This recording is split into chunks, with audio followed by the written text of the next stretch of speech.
حضرت عائشہ کا ذاتی مقام و مرتبہ یہ بھی بہت بلند ہے، بہت سی روایات کو آپ کے سامنے رکھا، لیکن حضرت عائشہ کا بعض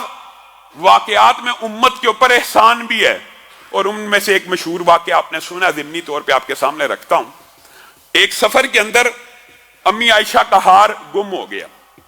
اب سفر نے جہاں پہ پڑاؤ ڈالا ہوا تھا وہاں پہ پانی نہیں تھا، ہار گم ہو گیا۔ صحابہ کو نبی کریم صلی اللہ علیہ وسلم نے حکم دیا ہار کو تلاش کرو۔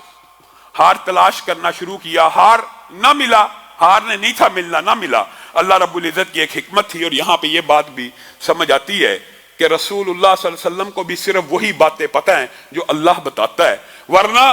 ہار اگر پتہ ہوتا کہاں پڑا تو تلاش کرنے کا حکم نہ دیتے۔ کہا تلاش کرو، نہ ملا، وقت گزرتا چلا گیا۔ حضرت ابو بکر کو غصہ آیا اور صحابہ میں کھلبلی سی مچ گئی کہ فجر کا وقت قریب آ چکا ہے، پانی ہے نہیں، سفر کوچ کرنے کا ارادہ کوئی نہیں، اور امی عائشہ اپنے ہار کی وجہ سے قافلے کو لیٹ کرواتی جاتی ہیں، اب کوچ کرنا چاہیے تاکہ آگے پانی مل جائے۔ حضرت ابو بکر حضرت عائشہ کے پاس آئے، ان کو سخت سست کہا اور یہ کہا وہ کہا، اور پہلو میں مارنے کی بھی کوشش کی، اور کہا تیری وجہ سے آج اتنے مسلمانوں کی نماز رہ جائے گی نبی کی موجودگی کے اندر۔ یہاں پہ وہ یہ کر رہے ہیں، آسمان سے اللہ رب العزت آیتوں کو نازل فرما رہا ہے اور کہہ رہا ہے اے مسلمانوں، اے مومنوں، جب تمہیں پاک پانی میسر نہ ہو تو اللہ تعالیٰ نے پاک مٹی تو دنیا میں ہر جگہ رکھی ہے، تو اس سے تیمم کر لیا کرو۔ یہ آیتیں نازل ہوئیں، اور یہ اللہ رب العزت نے ہی سارے کے سارے واقعے کا انتظام کیا تھا۔ وہ ہار جو تلاش کے بعد بھی نہیں ملا، اور اسید بن خضیر نے اسی موقع پہ کہا تھا اے ابو بکر کے گھرانے والوں، تمہاری اسلام کے اوپر یہ پہلی احسان تو نہیں ہے، اے ابو بکر کے گھر والوں، اسلام کے اوپر تمہارے احسانات تو اتنے متعدد ہیں کہ انسان بیان بھی نہیں کر سکتا۔ تو امی عائشہ جن کو کچھ دیر پہلے حضرت ابو بکر کچوکے لگا رہے ہیں، اپنی بیٹی کو کہتے ہیں میری بیٹی اللہ کی قسم مجھے علم نہیں تھا کہ تو اتنی بابرکت ہے، تو اتنی مبارک ہے کہ مسلمانوں کو اللہ تعالیٰ تیری وجہ سے اتنی بڑی ریلیف دے دے گا کہ جو وضو کے بغیر نماز نہیں سی ہوتی، آج تیرا ہار گم ہو گیا، مسلمانوں کی نماز چھوٹنے کا اندیشہ ہوا تو اللہ نے آسمان سے آیتوں کو نازل کر دیا، آج کے بعد پانی نہ ملے تو تم تیمم کر کے نمازوں کو ادا کر لینا۔ اب حیران کن بات دیکھیے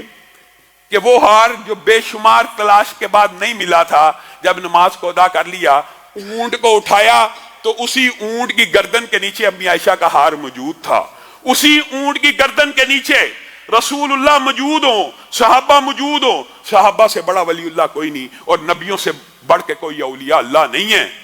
یہ جو ہر گلی کی نکر کے اوپر بیٹھے ہوئے علم غیب کا دعویٰ کرتے ہیں، یہ کاہن اور جادوگر تو ہو سکتے ہیں، مستقبل کی خبریں سنانے والے نجومی کاہن اور عراف تو ہو سکتے ہیں، ولی اللہ نہیں ہو سکتے۔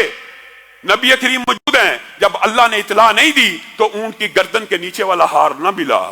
اور ایک مقام یہ بھی ہے، بات آئی ہے تو یہ بھی سمجھ لیجئے، آپ کو پتا ہے نا بدر کے مقام کے اوپر ایک دن پہلے جب اللہ نے اطلاع کر دی ہو، جب وحی کر دی ہو، اور جب اللہ چاہے تو قیامت تک کے حوال نبی کریم بتا دیں، اور جب اللہ چاہے جنت دوزخ کے حوال نبی کریم بتا دیں، اور بدر سے ایک دن پہلے نبی کریم حضرت عمر کو لے کے جا رہے ہیں اور کہہ رہے ہیں عمر یہاں پہ کل فلاں کافر اپنی گردن کو کٹوا کر لیٹا پڑا ہوگا، یہاں پہ فلاں کافر مرا پڑا ہوگا، یہاں پہ عتبہ، یہاں پہ شیبہ، یہاں پہ ابو جہل۔ اب بتائیے کیا دنیا میں کسی کا تجربہ اور مشاہدہ ایسا ہو سکتا ہے کہ کوئی بندہ اپنے تجربے کی بنیاد پہ یہ کہہ دے کہ کل فلاں مقام پہ فلاں جگہ پہ فلاں شخص کی لاش پڑی ہوگی؟